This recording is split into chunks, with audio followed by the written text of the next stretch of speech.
La paz es una actitud, una búsqueda, un camino. La paz es movimiento. Triguerio dice que paz es saber cuál es tu lugar en la vida y ocuparlo en armonía. El propósito de mi podcast es profundizar en qué es la paz y cómo lograrla para colaborar con la paz en la tierra. Bienvenida. Finalmente. Gracias. Lo logramos. Logramos que coordinen las agendas y todo. Así que bueno, muy contenta de estar con Gachi Tapia. La verdad que venía pensando en tu camino de lo que sé y que nos sigue un montón. Desde allá y entonces, de la mediadora que inició, ¿qué año? ¿92? Por ahí. 93, te diría 94, por ahí, ¿no? Un montón. Y todo el que nos tocó eso, ese proyectito piloto que fue como... Sí, muy iniciático, ¿no? Muy iniciático, sí. Para decir algunas palabras, porque bueno, después en descripción dejo más detalle de tu currículum y demás, pero si yo tuviera que hablar de vos, para mí, bueno, mediadora sin duda, y una mediadora que se expandió por el mundo, trabajando mucho a nivel internacional, ahí fundadora de Cambio Democrático, y toda tu experiencia, Naciones Unidas y tantos organismos y universidades y demás. Entonces me viene como algo muy cosmopolita, ¿no? En tu experiencia, en tu recorrido y demás. Y pensaba, ¿qué te llama de todo eso? ¿Dónde estuvo esa motivación para andar por todos esos lugares?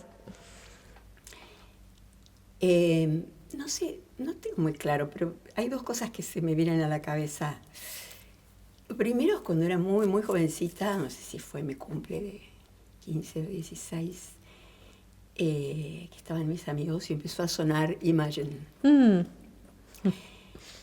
Y eso fue como algo que me despertó. Yo no tenía muy claro qué, pero me despertó una cosa como, wow, esto me conmueve, ¿no? Sí. Y después yo terminé mi colegio y yo quería ser musicoterapeuta.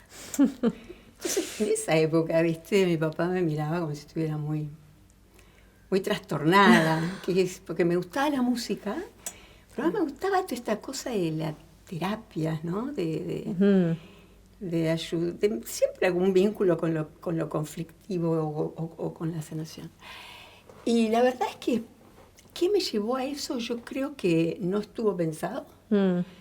Pero hay una anécdota que me parece que es clave, que también entre los milagros de la vida que me pusieron en lugarcitos donde me tocó estar maravillosos, uno de nuestros mentores, que es Bill Ury, me becó tempranamente a Harvard en su programa de negociación. Y claro, a mí eso me había choqueado mucho. Yo soy abogada, yo venía de la lógica de la confrontación, ¿no? Claro. Muy experta en el debate, en escuchar dónde te equivocabas. Las estrategias, ¿no? Sí, sí. Y entonces cuando terminó ese curso le dije, ¿y ahora qué hago? Como, ¿a dónde yo no puedo volver a hacer lo que hacía? Y entonces él me dijo, bueno, soñá, ¿qué te gustaría hacer? Pero soñar, diciendo, no tiene que ser realista. Entonces yo digo, a mí me gustaría ser, así como vos, un mediador internacional. Bueno, me dice, ya está. Poné tu intención ahí, sé muy coherente y va a llegar. Y la verdad es que se fueron dando estas cosas de una manera en que tuve en esta primera etapa muy, muy rica de pertenecer a este clan de primeros mediadores, que fue maravilloso porque aprendimos ensayo y error, no teníamos idea. Y después apareció esta posibilidad también de fundar una organización que yo tampoco no sabía nada del tercer sector, entonces me daba mucho miedo. Pero era como el desafío de llevar lo interpersonal afuera, ¿no es cierto? al diálogo, a la construcción del consenso entre gente que piensa diferente. Y bueno, tuve la suerte de pertenecer a esta red, de que me capacitaran, de viajar ya a lugares muy distintos, ¿no? Europa del Este, me entrenaron, estuve en Kosovo, todo lo que era el posconflicto, bueno, wow. Todo muy choqueante, Sí. porque yo no estaba preparada, digamos, no estaba preparada ni intelectual, que es lo que uno en general cree que es donde debe prepararse, Sí. ni, ¿cómo te podría decir?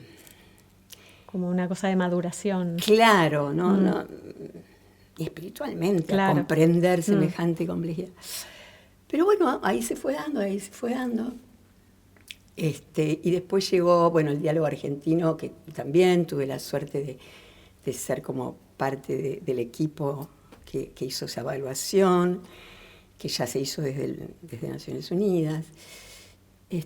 Fue como se fue dando. Y después ese milagro de haber llegado a que me eligieran la primera latinoamericana dentro de este equipo de expertos de la unidad de mediación en Nueva York, en Naciones Unidas, que nunca creí que realmente yo tenía la experiencia para eso. Pero yo estaba en un buen momento, de mucho trabajo conmigo. Qué bueno. Porque como dicen nuestros mentores y mentoras, porque quiero subrayar sí, claro. alguna de ellas, lo más difícil es con uno, ¿no? Sí, siempre, todo el tiempo. Todo el tiempo. Todo el tiempo. Esa coherencia es la más compleja, ¿no? Súper. Y esa nutre a la mediadora que somos, ¿no? Nutre, frustra. A veces. Inspira. Sí. Pero bueno, así se fue dando. Qué bueno. Y así estoy hoy, como si te dijeran esto que Lederach llama la pausa vocacional. Como mirando qué es lo que está pasando y diciendo, bueno, acá hay algo que no está funcionando en lo que hacemos. Más allá de que uno en sus experiencias pueda decir, ay, qué hermoso esto que me pasó, pude contribuir a una cosa constructiva. Ahí me gustaría contar un par de experiencias, porque si no... Sí. Pero realmente, cuando vos mirás después el largo plazo, estas son dinámicas que yo creo que exceden las capacidades que hoy hemos desarrollado desde nuestro cerebro limitado. Me encanta, qué bueno, de este resumen como de recorrido de tantos años, obviamente, porque estamos hablando de 35 años de recorrido, cual. ¿No? ¿En qué año te recibiste de abogada? No, yo trabajé mucho tiempo de abogada, porque entre el 83, 84 y el 94 fui abogada. Bueno.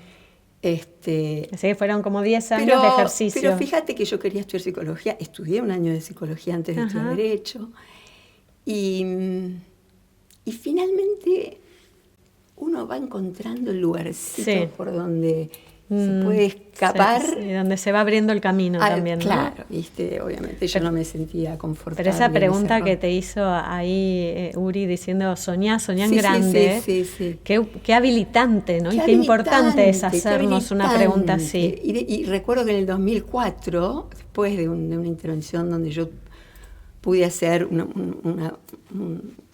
sé cómo llamarlo, una preparación, un coaching de un personaje muy alto para prepararlo en una mediación que Carter quería hacer con Chávez, Uri me dijo, ¿te acordás de la pregunta que me hiciste?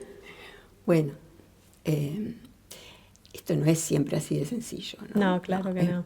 Sería simplificarlo mucho. Y aparte hay dedicación detrás para que eso suceda. Sí. No fue que vos te quedaste y vino la varita mágica sola. No, vinieron, digamos, el universo fue ayudando en algunas cosas, ¿no? En algunos acoplamientos. Pero bueno, a lo que voy es a que, y por eso me gustaba tanto venir a charlar con vos, porque si bien compartimos esta práctica profesional, hay algo en lo que vos haces que a mí me parece absolutamente clave para ver si podemos ir caminando hacia un salto evolutivo que todavía no tenemos. Sí, ¿no? eso es verdad. Entonces, toda esta cosa que empezamos a entender, ¿no? que somos vibraciones, que resonamos, que somos campos vibratorios, científicamente hoy ya está como comprobado. más comprobado. Sí. Y quienes hemos tratado de incluir estos abordajes en la práctica nos damos cuenta también del impacto que pueden tener. Pero bueno, yo creo que digamos que esto pasa a niveles bastante limitados todavía, que nuestro cerebro focalizado en inteligencia racional, ¿no? Transformar el mundo con máquinas y con la razón, todavía muy centrados en nuestros egos. Totalmente. No. Y en lo mental, y en los egos, y la inteligencia artificial. Bueno, pues ¿no? Es que yo el otro día pensaba en la inteligencia artificial, porque también me parece que es algo bien egoico. Empezar a estar desesperados porque no vamos a controlarla. A ver, la inteligencia artificial tiene más de 30 años, pero esta inteligencia generativa, que aparece unos pocos años atrás, primero entusiasma mucho, porque nos da seguimos con esta visión de que somos el centro, el centro, como si el centro de la Tierra. ¿no? Y en la Tierra hay cientos de miles de galaxias. Sí, además, pensar, claro, totalmente. ¿no? Que somos del universo. ¿Cómo no podemos pensar que hay inteligencias distintas, superiores, diferentes? Sí. Bueno, pero si uno piensa como que desde la Biblia uno tiene el universo, la Tierra a su disposición, los recursos a su disposición, y somos la única especie depredadora que no ha podido vincularse con otras especies, sino es mediante la dominación, ¿no? Sí, entre nosotros, entre los demás. ¿Y cómo sigue eso tan vigente con tantas guerras que hay hoy en día y con un pensamiento tan polarizado que sigue estando todo el tiempo en el mundo? Bueno, Argentina, por supuesto, pero en el mundo de una manera tan radical. Y ahí coincido con vos en esto que dijiste, algo no estamos haciendo bien, ¿no? Aparece la palabra como fracaso ahí, lamentablemente. Algo ¿no? hay que cambiar. Y yo creo, no sé si lo veremos, porque yo creo que de verdad hace falta un salto evolutivo a que la conciencia pueda abrirse y entender, y no sé si entender no es la palabra, pero es el insight de saber que hay un estado, ¿no? Sí. Vibratorio, más alto, amoroso, al que no le hemos podido dejar lugar. Nunca. No, creo que aparece en algunos grupos, pero más como reducido, ¿no? Me viene como algo más de distintas tribus que sí logran conectar con eso, pero ¿qué nos pasa cuando nos conectamos con la otra, ¿no? Con la otra comunidad y que tiene ideas distintas? Sí, claro. Y entonces, ¿cómo podemos comportar ahí con el que tiene otra religión o camino espiritual, ¿no? ¿Y dónde nos encontramos? Bueno, por eso yo te iba a decir que una de mis experiencias donde me parece que esto estuvo interesante como aprendizaje fue cuando, claro, a uno le toca estar mediando en situaciones de culturas muy distintas. Sí, claro. Bueno, en nuestra región tal vez podemos pensar en comunidades indígenas, ¿no? Que tienen como visiones completamente distintas y nosotros vamos ahí y resulta que queremos poner nuestras reglas de juego, de diálogo, o como me ha pasado en la Amazonía peruana, toda contaminada con comunidades aisladas que vos... Claro, hay que respetar ahora la jurisdicción indígena, hay que respetar sus mecanismos de resolución de conflictos. No son los nuestros. Claro. La violencia está legitimada. ¿Cómo hacemos para trabajar estas? Me ha tocado estar en frontera Kirguistán, Uzbekistán, con líderes islámicos religiosos, Wow. Que fue una de las misiones que hicimos con Naciones Unidas y la Organización Islámica de Cooperación, que fue uno de los desafíos más grandes que yo tuve, porque yo decía, ¿qué tengo que ver yo ahí? Claro, porque pensamos en compartimentos, no pensamos en qué nos conecta con lo humano, Sí. ¿no? O qué nos conecta con el todo. Pensamos en, pero yo vengo de un país del sur, católico, soy mujer, ¿qué voy a hacer ahí? Sí, sí. Sí. Y sin embargo fue una de las experiencias más maravillosas de mi vida a nivel profesional.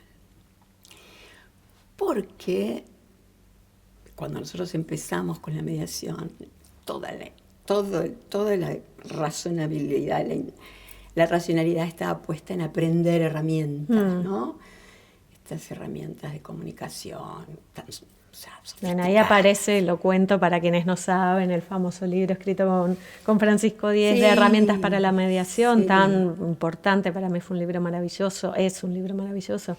Entonces acá aparece esto de que vos decís, las herramientas, la comunicación, ¿no? Como técnica. Pero además, y yo ese libro se lo dediqué a mi mamá diciendo que fue ella la que me enseñó que la paz es ese pan cotidiano, ¿no? De cada día, porque no podemos desconectar esta paz interna de la paz externa, o sea, se desconecta todo el tiempo, vos ves. Sí. Y me acuerdo de un militar con el que tuve que dar unas clases a los cascos blancos de la región, y el tipo me decía, la paz necesita muchas armas. Y sí, porque están forzados estos espacios. O sea, vos haces un acuerdo de paz en la cúpula, pero eso no automáticamente no reconcilia. Claro, no. La gente que tiene estructuralmente odios, injusticias, exclusiones ahí abajo. Entonces, ¿cómo se hace? Y lo recuerdo en Kosovo, ¿no? Donde si los cascos blancos se iban, los albaneses se comían a los serbios. Porque el nivel de odio, ¿no? De odio, de reactividad, lo que habían sufrido. Bueno, entonces, para que esa paz no sea forzada, hay que transformar algo que todavía, yo creo que nuestro cerebro no está listo. Nuestro sistema nervioso todavía no evoluciona lo suficiente, ¿no? Sí, y qué interesante cuando miramos como todo el mapa, ¿no? Y aparecen estas experiencias que estás contando, Kosovo, en Serbia, en Pakistán, esta que contabas anterior que fue un desafío enorme. O la misma en nuestra región, o sea. O en comunidades de aquí. En estas comunidades donde teníamos un tablón, digamos, que era la mesa del diálogo, y teníamos que dormir con mosquitero, porque todo estaba contaminado, era una cosa terrible. Sí. En la mesa, ¿quiénes estaban? Estaban los apus, que son como como los maestros. Los líderes. Los líderes. De la comunidad. Pero después alrededor estaba la comunidad, que no hablaba el idioma. Entonces yo creo que para mí, después de todo este trabajo en herramientas, que no lo descalifico, porque creo que son microtécnicas maravillosas cuando uno las entrega, las adopta, pero son limitadas si no le pones el otro trabajo de la resonancia.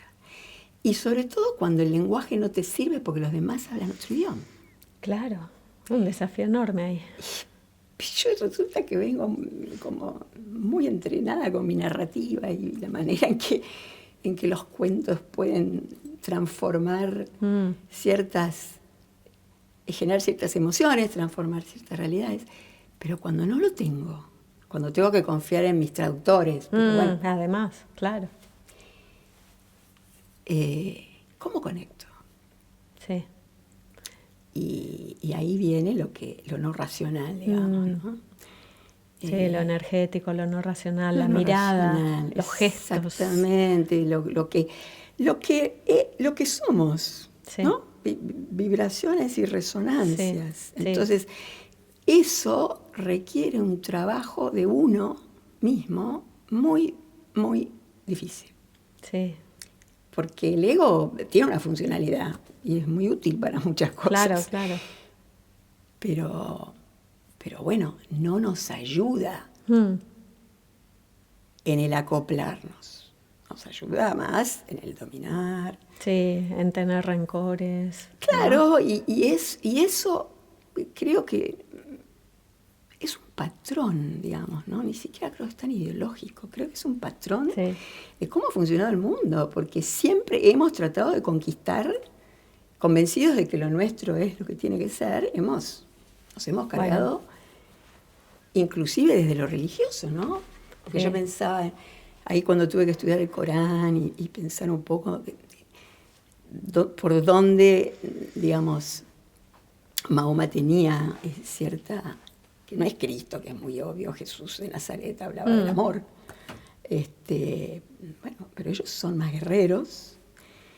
Y sin embargo, yo decía, claro, pero nosotros, cuando la mente racional toma algunas de las, podríamos decir, enseñanzas de estas personas que han podido trascender, digamos, ¿no? Hacia lo que, no sé, se puede llamar iluminación, no sé cómo llamarlo, pero cuando las personas lo interpretan, aparece la dominación. Las cruzadas, digamos. No, esto es histórico y lo lamentable, que es lo que vos traes, es que sigue. Claro.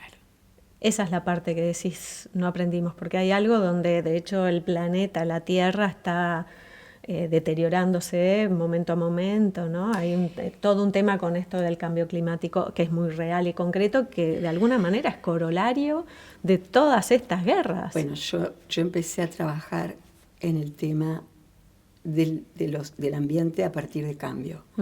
Porque el cambio democrático empezó a traer... Contá un poquito así, el cambio democrático, que es la fundación que creaste en el 98, ¿no? 98, que fue muy rica, porque además yo aprendía con la gente joven que venía a aprender conmigo, porque éramos voluntarios.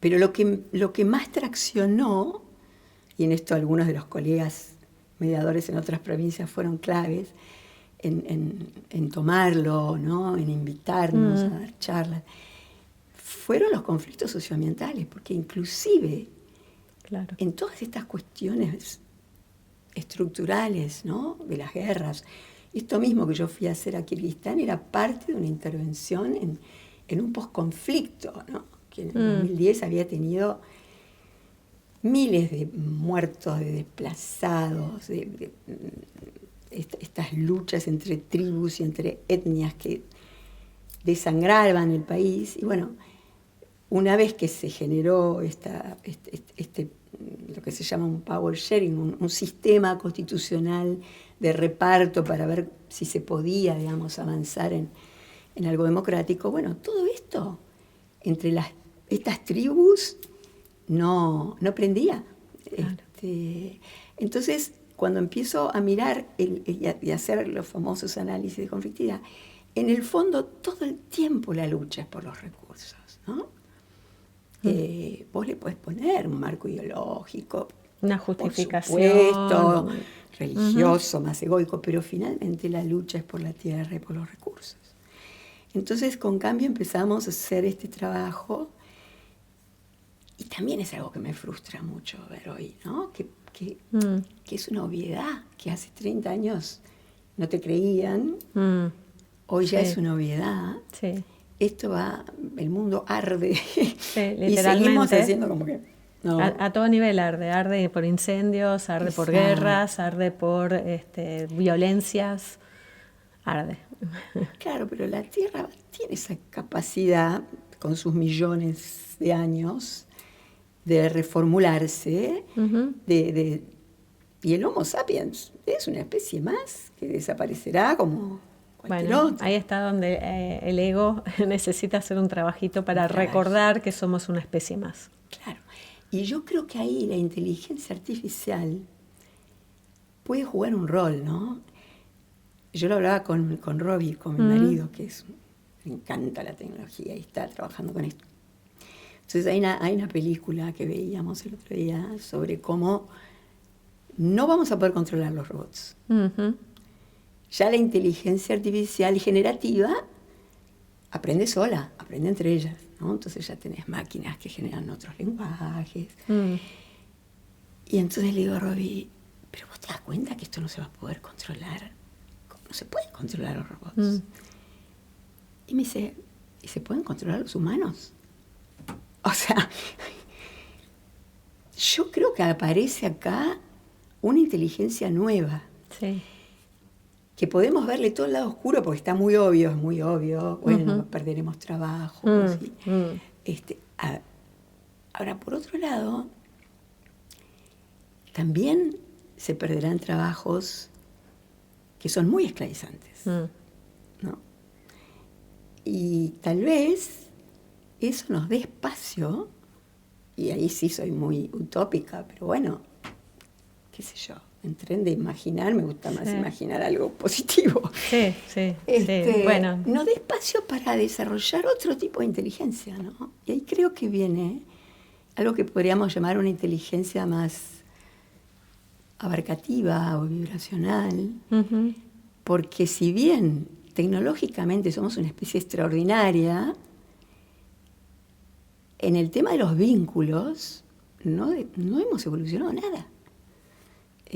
¿Sabes qué? Te escucho y mirá lo que pasó. La vela se apagó. Ay. ¡Qué fuerte! Porque bueno, se está acabando. Pero qué sincrónico, digo. Justo esto que estamos hablando y esto que está pasando. Me impactó cuando... ¿no? Que es tan real todo lo que estamos conversando, está pasando, es así. Y yo creo que necesitamos como no solo un despertar, es un accionar que sea más contundente, ¿no? Y que empecemos a tomar esa conciencia también en nuestros pequeños saltos, porque si no, también lo dejamos ahí para los líderes, los presidentes y los líderes aparte. Que son parte de este patrón. No están haciendo, ¿no? Lo que están haciendo, basta escuchar a Trump cómo quiere resolver los conflictos él, ¿no es cierto? Y que hay poco trabajo de esto, ¿no? Porque esto que vos decías, no es solo en la cúpula, también hay que trabajar en la base, ¿no es cierto? No, es que hay que trabajar mucho en la base. A mí lo que me pasa es que, habiendo tenido que trabajar en el alto nivel y en los territorios, es más fácil para mí trabajar en los territorios, porque cuando vos encontrás gente que ha pasado tanto sufrimiento, tanto dolor, es más fácil incorporar estas cosas que el Ledrach hace muchos años ya empieza a tratar de insistir, ¿no? El rol del arte, el rol de la música. Súper importante. Y están abiertos a eso. Sí. Entonces, esto a mí me da un poco de esperanza. Sí. Pero bueno, ¿cómo conectás arriba? Porque ahora me acuerdo de un taller en el que estuve en Colorado, en la casa de Bill, donde había algunos mediadores. Hablamos de William Ury, sí. Y uno de los mediadores era Juan Pablo Ledrach, ya había otros. Y Bill estaba probando un proyecto que quería hacer en Medio Oriente.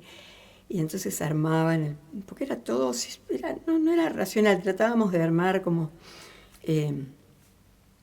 formas, ¿no? Representaciones, ¿no? Las pirámides estas. Y de golpe, claro, Juan Pablo decía, estamos poniendo toda la energía acá abajo y no llega, no llega arriba. Y cuando vos vas al alto nivel, hay una resistencia mucho mayor a lo no racional. Claro, me imagino.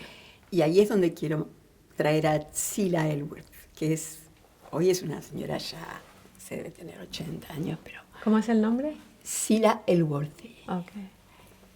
Creo que tiene algunas charlas de TED. Zillah es escocesa.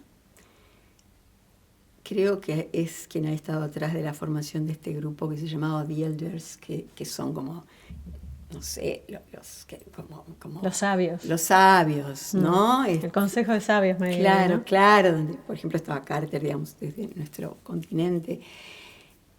Pero ella había desarrollado el tema del diálogo para todo lo que eran las negociaciones de armas nucleares. Y trabajaba en muy alto nivel, pero ella ya tenía esta claridad. Entonces yo me quedé muy impresionada cuando me contaba que ella ponía a sus colegas meditadores, ¿no? En las salas de abajo o en los rincones, para ir creando campo. Eso, tan importante. ¿No? Sí. Para ir creando un campo vibratorio que generara las condiciones, ¿no? Es esta caldo, preparación, claro. Donde uno dice, bueno, y eso yo creo que es lo más difícil cuando nosotros trabajamos en soledad. Sí. Yo lo que más lindo recuerdo de Cambio es tener mi equipo de gente donde vos decías, bueno, este está acá, cumple este rol, el otro está allá. Y no siempre, porque a veces me ha tocado gente maravillosa, pero cuando trabajás en estas misiones, no siempre el equipo que va con vos piensa de esta manera, ¿no?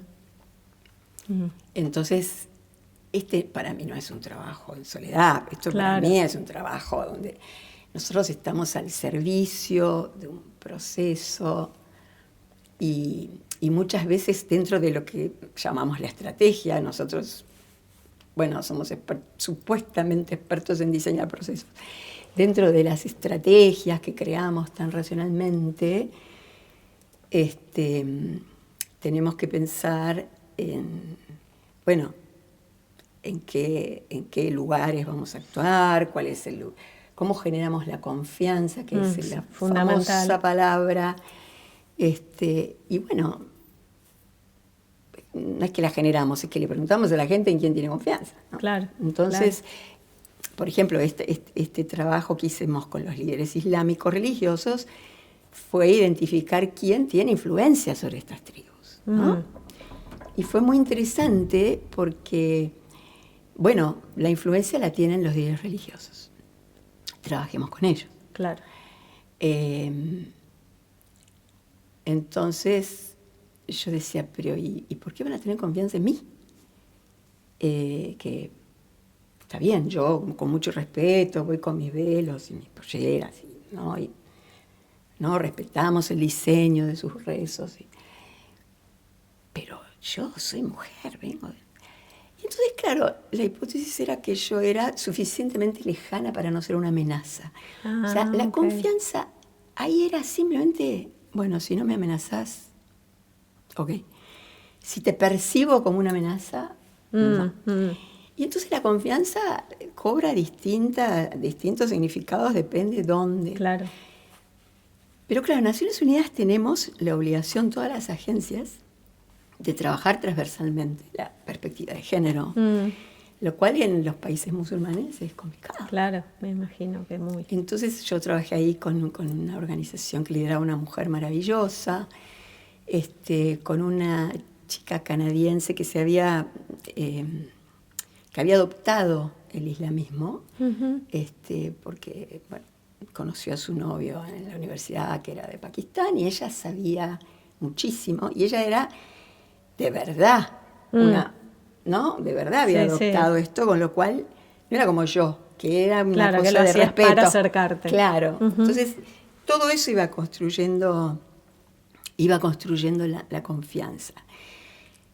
Pero ¿cómo hacía yo para incorporar el tema de la perspectiva de género en este lugar? Suena imposible. Sonaba imposible, porque yo no podía ni sentarme a comer con los líderes ahí. Eso es muy estricto eso, claro. Sí. Entonces le pedimos a algunos de ellos, los más jóvenes, que eran interesantes, que por qué sus mujeres lo acompañaban como observadoras, ¿sí? ¿No? Como al fondo. Y entonces lo que yo mostré fue un video de un proceso que hicimos en Misiones con mi queridísima colega Silvina Nosiglia, que hoy cumple años, y nuestro equipo de gente joven allí, un proceso de diálogo bien complicado, donde éramos un equipo, y viste que estas cosas en general no se pueden filmar por temas de confianza, de confidencialidad, pero bueno, hay un videíto así medio rudimentario, donde se ve claramente que somos dos mujeres las que estamos como facilitando el diálogo. Yo lo llevaba para mostrar cómo los líderes religiosos cumplían un rol clave, porque aquí los ocupantes, supuestamente los ocupantes ilegales de la tierra, no confiaban en nadie salvo en el obispo. Que el obispo había estado con Cáritas, había estado como más cerca. Ahí era un obispo católico. Era un obispo católico. Entonces yo quería mostrar, o lo que pasó en Perú, con una crisis política también por un conflicto minero, donde apoyamos a quien la gente dijo tenemos confianza en la iglesia. Pero bueno, el gobierno tenía confianza en el obispo de Lima y las comunidades tenían confianza en el padre que dirigía la mesa de la pobreza. Entonces ahí había que ayudar a trabajar a ellos dos. Nada, nosotros éramos un equipo que apoyaba, ¿no? Claro. El diseño. Pero lo del video fue interesantísimo, porque si bien yo lo presenté como para mostrar el rol que tienen los líderes religiosos muchas veces en estos diálogos, cuando terminamos, las mujeres vinieron desesperadas, corriendo, con su traductora, a decir, nosotros podemos hacer esto en las madrazas, que son las escuelas, donde ellas tienen un rol. Mirá. Y queremos hacerlo, y queremos... Claro, era el lugar donde ellas podían liderar, y se entusiasmaron. Pero bueno, esto fue todo muy subrepticio, ¿no? No fue explícitamente. Es como que ellas encontraron una forma donde poder llegar y aportar algo significativo, ¿no? Significativamente. Qué bueno. Y estaban como fascinadas. Claro, aparte le daba un sentido a ellas mismas, ¿no es cierto? Exactamente. Wow. Y eso no era algo que ustedes buscaban, sino que sucedió gracias a abrirles la puerta. Esperábamos, no que sucediera esto, pero esperábamos que haya algún eco. Que hubiera mujeres. Claro.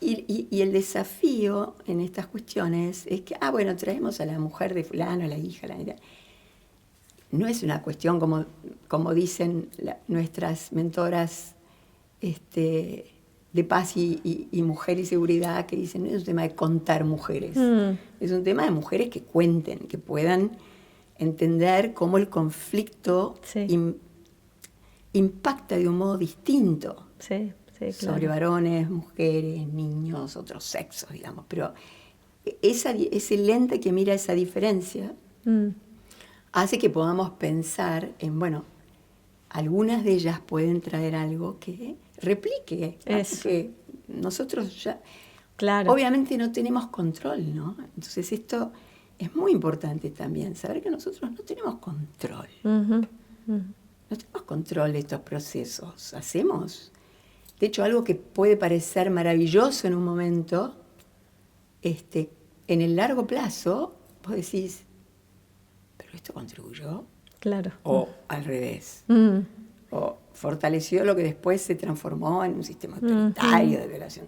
O sea, es bien complejo el tema de medir el impacto de nuestras intervenciones a ese nivel, porque hay mucho intangible. Claro. Y además porque por ahí al principio parece una cosa y a largo plazo resulta otra, Exacto. ¿no? Y estos son procesos de transformación de estructuras, digamos, que necesitan un seguimiento a largo plazo. Sí, me imagino. Más cuando está muy arraigado lo religioso y lo político, entonces es... Bueno, de hecho, en Kirguistán, por supuesto que eran muchas las intervenciones, ¿no? Yo tomo esta para contarla, me parece muy interesante. Pero además trabajábamos a nivel de gobierno, además se trabajaban en alertas tempranas, en todo lo que son las herramientas de la transformación de conflictos. Y la verdad es que esto funcionó bastante bien. Se pudo elegir un nuevo presidente. O sea, esto fue por el 2012. Hasta el 2017 hubo, ¿no?, como una institucionalidad creciente, hubo paz. Y después en el 2020 estalló todo de nuevo, ¿no? Entonces, bueno, Sí. Y yo no digo que esto no sirva, porque, y ahí también me acuerdo de algo que decía Uri en algún momento, diciendo, bueno, pero si logramos una tregua de 5 días, ahí hubo mucha gente que se pudo morir y no se murió. Sí. Sí, es también ver esto, el vaso lleno, ¿no? Claro, ¿no? Sí, no creer que porque después estalló la guerra nada tuvo sentido. Exactamente. Pero, wow, bueno, muchas experiencias. He viajado con vos por distintos lugares. Te quería preguntar, porque me da curiosidad también, algo de tu experiencia con comunidades aborígenes y demás. No sé si tenés alguna para contar, sé que has intervenido en varias, que has viajado y demás, y me parece interesante recoger algo de eso, ¿no? Sí. Bueno, ahora mismo estamos trabajando con el PNUD hace 8 años en un proyecto global de gobernanza ambiental para la gestión sostenible de los recursos naturales. En Argentina nos tocó focalizar en el litio, porque, somos el triángulo del litio. Voy a aclarar que PNUD es Programa de Naciones Unidas. El Programa de Naciones Unidas para el Desarrollo, que es una agencia de Naciones Unidas que está en todos los países, donde es la más grande.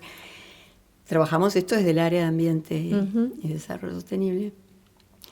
Pero claro, el litio está en las provincias de Jujuy, de Salta, de Catamarca, en las cuencas muy frágiles. Y todas las comunidades impactadas, ¿no?, son comunidades indígenas.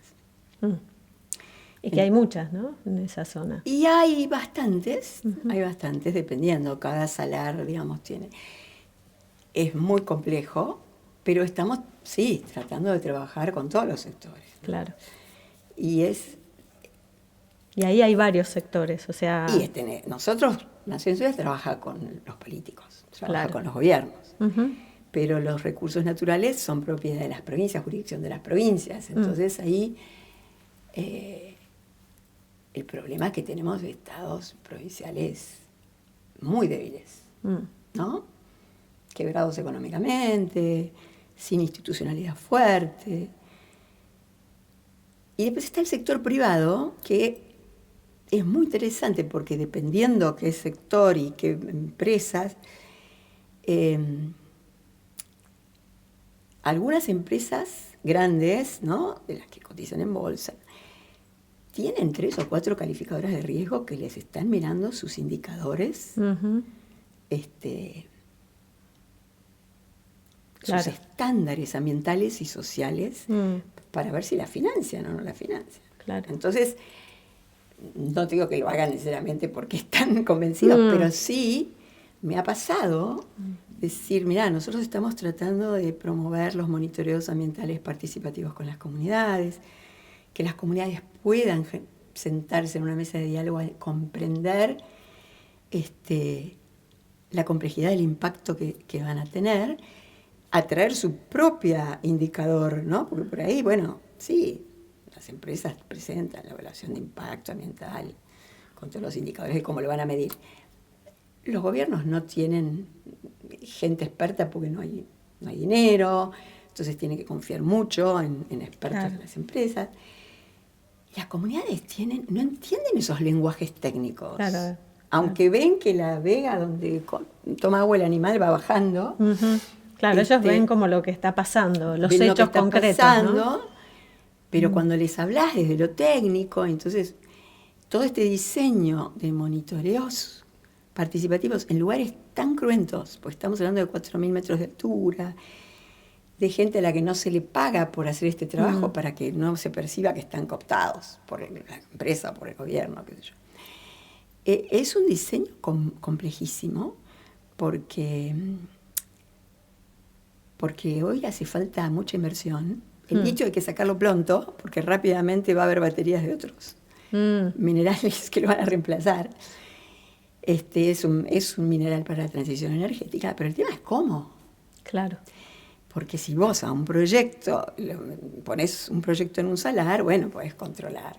Ahora, si pones 30 proyectos en la misma cuenca, con esa fragilidad, Se va a agotar. Se agota porque no hay mecanismos institucionales que obligan a hacer impactos acumulativos.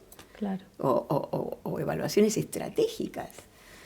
Entonces, bueno, ahí el rol de las comunidades es bien compleja porque vos no es cuestión de romantizarlas, ¿no? Porque tenés de todo, tenés comunidades que tienen algunas opciones de desarrollo turístico, que le tienen miedo a esto, y tenés otras muy alejadas que te dicen, pero yo estoy condenado a ser pobre, o sea, porque soy indígena. Es fuerte eso. Y es muy fuerte, ¿no? Y también es bastante real, o sea, no están diciendo algo... No, el otro día uno de los jóvenes me decía, yo no sé por qué a mí me tocó nacer indígena y pobre. No sé por qué me tocó este destino.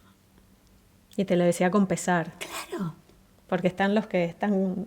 Por eso te digo, contentos no podemos generalizar, pero, ¿no? Claro. Las comunidades. No, claro. Pero bueno, una de las experiencias que fue interesante es la que yo te contaba en la Amazonía del Perú, porque ahí no nos llama el gobierno, nos piden las comunidades a Naciones Unidas ser observadoras. Y entonces no había mediadores, no había facilitadores. O sea, y iba alguien. ¿El conflicto era entre...? El conflicto eran los derrames de petróleo brutal que habían contaminado toda la zona, o sea, no se podía tomar agua, no se podía, o sea, los animales se morían, era una cosa tremenda. Wow. Y entonces el diálogo había que hacerlo ahí, donde Claro, donde estaba pasando el conflicto. A nosotros nos daban agüita de coco, pero a los funcionarios y a los empresarios les daban el agua, ¿viste? Que como para que tomen conciencia. Que tomen conciencia. Y yo recuerdo una situación donde uno de los funcionarios de salud, que yo estoy segura que iba con las mejores intenciones, de cómo ellos iban a empezar a generar la potabilización y todo esto, como funcionario, él coordinaba la mesa que era el tablón ahí, ¿no? Y entonces, claro, vos tenías el relator indígena de Naciones Unidas había ofrecido un estudio americano, imagínate, para apoyar a las comunidades, porque él había pasado por esta zona, había visto lo que pasaba. Pero claro, los abogados norteamericanos no se iban a hacer ese viajecito que hicimos, ¿no? De ir al campamento, a tomar el avión de la empresa y después a las camionetas de horas y viajes. No, ellos llegaban hasta Iquitos, y ahí contrataban jóvenes abogados que, como yo te digo, como la comunidad no entendía el idioma, había que mostrarle desde esos chicos jóvenes abogados muy fuertes para defenderlos, ¿no? Esta cosa de los abogados. Sí. Entonces, en un momento dado, el funcionario... entonces mi equipo incluía una joven indígena que trabajaba en la oficina de Naciones Unidas de Perú.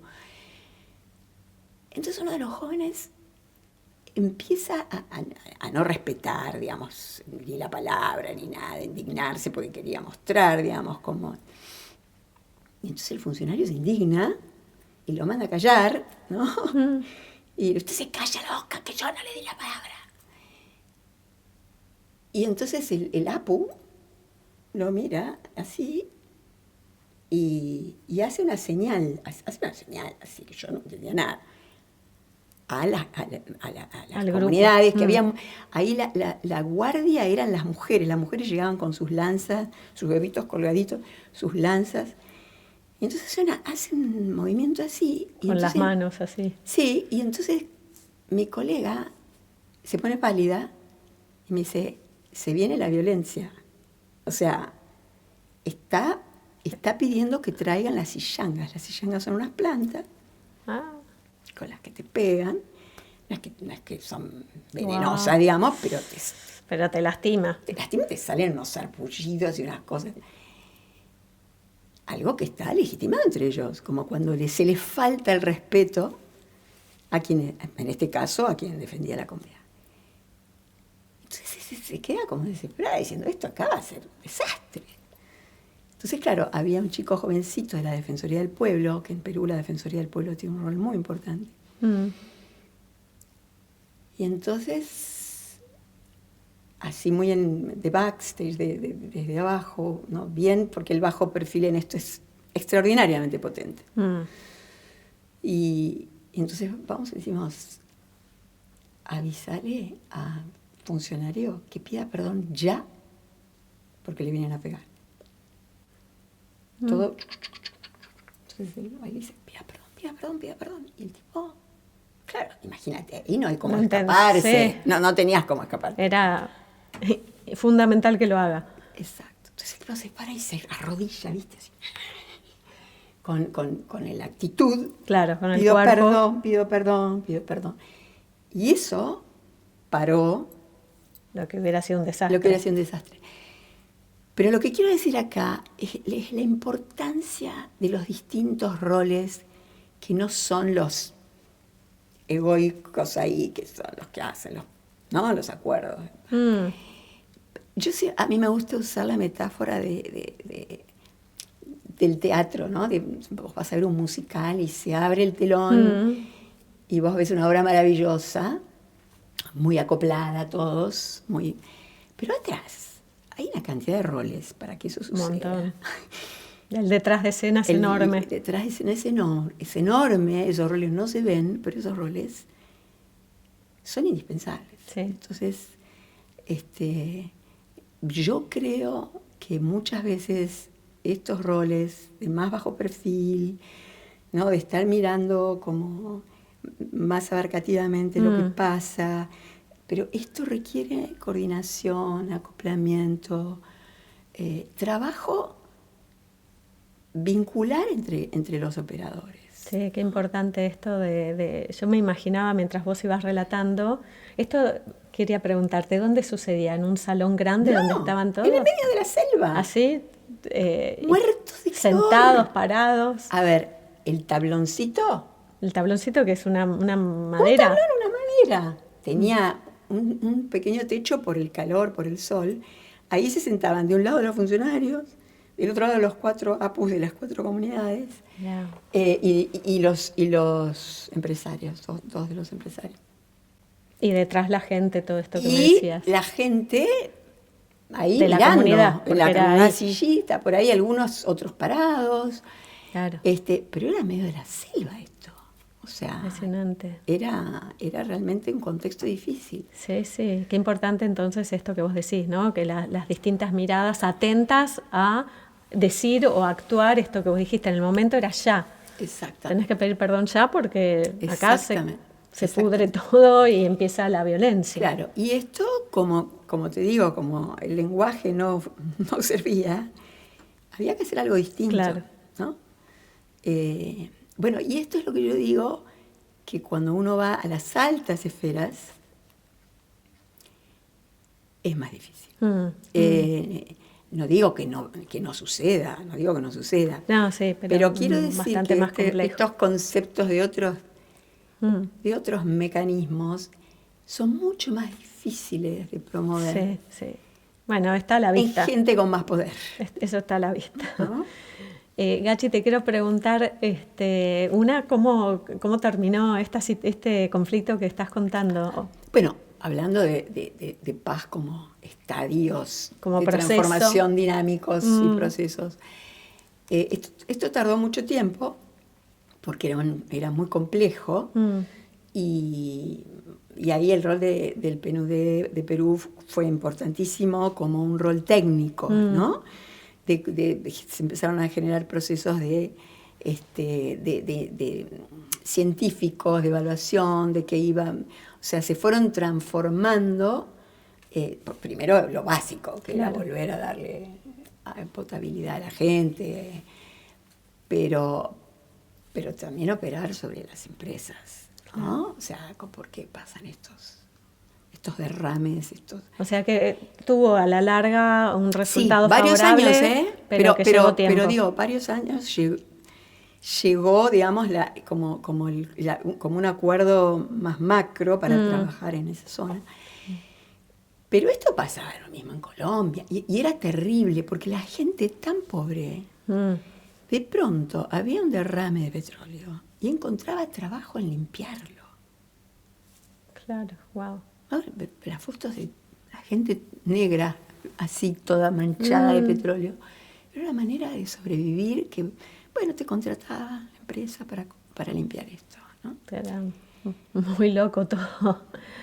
Wow, Muy, muy difícil. qué fuerte todo esto que está pasando además, ¿no? Porque sigue pasando y es esto que vos decís, sigue siendo dinámico porque aparte lo resolvés, pero vuelve a aparecer alguna capa nueva del conflicto o otro conflicto, en fin. Y a veces hacen falta distintas intervenciones de otros lados. Por ejemplo, hay una sentencia en la provincia de Catamarca, de la Corte Suprema de Catamarca, que indica la suspensión de todos los nuevos permisos hasta que no se hagan los estudios de impacto ambiental.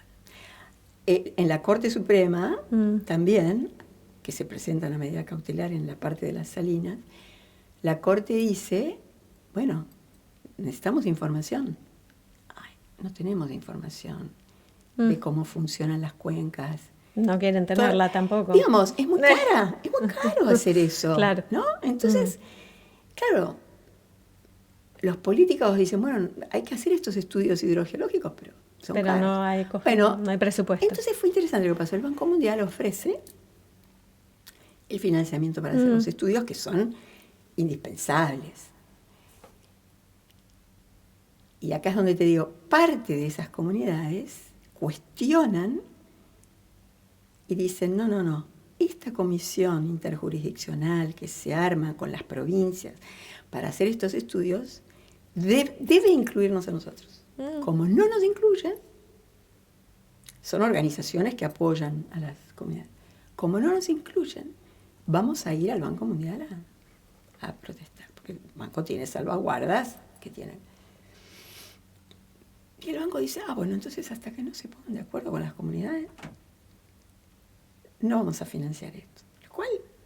Entonces queda todo frenado. ¿Entendés? Porque sin esos estudios, bueno, pero no le genera confianza no estar ahí en esa comisión viendo qué es lo que se va a medir, cómo se va a medir. O sea, la confianza realmente es muy, pero muy compleja en estos procesos. Sí, y fundamental para lograr. Sí. Gachi, voy mirando, viste, el tiempo vuela. Sí, vuela. Y entonces te quiero, así como, en todo caso, volverás para seguir, porque es un tema que me resulta apasionante. Me encanta esto de la complejidad del conflicto multiparte internacional y tan trascendente, que me parece, y esto del equipo, ¿no? Como que es otro abordaje muy diferente. Pero me gustaría invitarte a, si querés, como ir concluyendo, algún mensaje, palabra final que quisieras expresar, pensando en que, bueno, quién sabe quién nos escucha, que le puede llegar y le puede tocar en algún sentido, lo que quieras, lo que sientas. Yo siento que tenemos que aprender mucho más. Tenemos que aprender, por ejemplo, creo que tenemos que aprender de esta nueva especie, no, porque es mucho más vieja que la nuestra, pero que no hemos estudiado, que es la especie fúngica. Tenemos que ver que ahí hay una inteligencia en los hongos, que no es jerárquica, que hay una manera de conectar y de relacionarse. Cuando nosotros hablamos de las relaciones y las redes y la importancia de esos vínculos, que, bueno, aprendamos de otras inteligencias diferentes, asumiendo que somos una especie más. Empecemos a descentralizar, ¿no? A decir, bueno, tenemos que expandir nuestro conocimiento, conocimiento no, porque es más por ahí. Percepción. No sé cómo decir, percepción, ¿no? ¿Cómo expandimos esa conciencia? Porque ahora, bueno, algunos llegan a esos estados, ¿no? Porque, bueno, tienen la suerte de poder, no sé, meditar entrenarlo. Mucho tiempo, entrenarlo, tomarse una planta, hacer una respiración holotrópica. Y vos ahí sabés que ese estado existe, pero después tenés que volver al mundo. Claro, a lo ordinario. Entonces, yo creo que hay que tal vez ponernos a estudiar cómo trabajamos mucho con esto de nuestro ego. Que si bien es funcional y no es, digamos, es parte de lo que nos ha hecho una especie dominante, ¿no? Sí. Te controlo, te domino, esto es mío, esto es tuyo, vos sos distinto, entonces yo te... Yo creo que esto va a tomar mucho tiempo, probablemente, a menos que haya alguna revolución muy fuerte, ¿no? De un salto evolutivo, que algo pase. Sí, sí, sí. Pero mientras tanto, yo creo que debiéramos tomar una pausita para pensar en lo que no estamos pensando, ¿no? Sin dejar de hacer lo que podemos hacer, que es muy valioso, pero yo creo que todavía es muy poca gente. Sí. ¿No? Sí, sí, que verdaderamente está comprometida con este camino. Porque, es muy poca gente. Porque me parece que falta también más coherencia, ¿no? Exacto. Bueno, ni hablar. En la acción. La coherencia interna y externa es el famoso walk the talk. Sí. Qué difícil, por eso digo, lo más difícil es trabajar con uno. Sí. Empecemos a trabajar más con nosotros mismos, ¿no? Está bueno, qué bueno, gracias por todas estas reflexiones que quedan ahí, que nos llevamos y que en definitiva es lo que buscamos con esto, ¿no? Poder, esto que dijiste, como una pausa reflexiva también, ¿no? Poder realmente darnos ese tiempo y salir de la urgencia cotidiana para poder también darle lugar a esto que también es urgente. Así que... bueno, gracias a vos, María. Un placer. Yo, cierro siempre con unas palabras que digo, que es paz, peace, shanti, shalom, paz para ti, paz para mí, paz para ella, paz para él, paz para nosotros, paz para ellos, paz para todos, paz para el mundo y paz en la tierra. Así que, gracias.